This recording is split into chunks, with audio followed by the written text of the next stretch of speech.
kamanay, another day, another vlog na naman tayo. So ito yung mga gifts na hindi ko sinabi sa different squid ring recipe ko.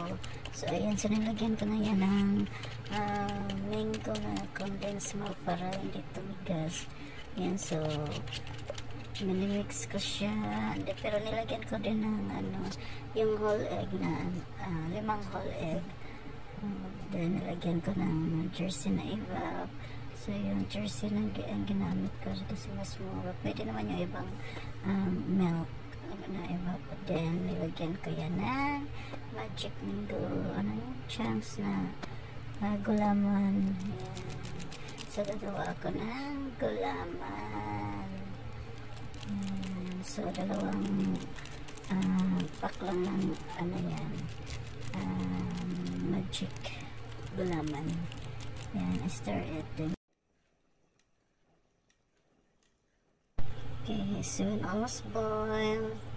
So kinuha ko na siya at ibinuhos ko dun sa sa ginawa kong macaroni salad.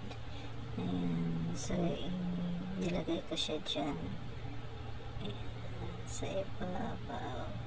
Gumawa ng practice recipe para lang may makain yung mga kids. Gusto nila kain lang ng kain. Ayan, so kaya kahit anong may sipang pagkain, basta makain lang nila. Masarap naman. Masarap na yan lalo na pag malamig na lahat. So ayan, so nag-enjoy yung kids talaga pagluto ng mama. Kahit yung inununan, enjoy din sila. Okay, so that's it. So yan yung nagawa ko, yung hinain na sobra, nilagyan na lang ng biscuit.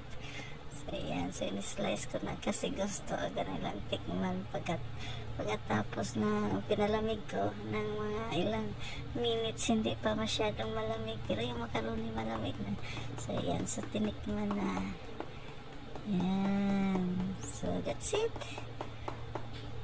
Ayan na yung hindi ko alam kung ano yung recipe yan, basta may gulaman yung macaroni ko. So that's it. Thank you guys for watching. Yummy.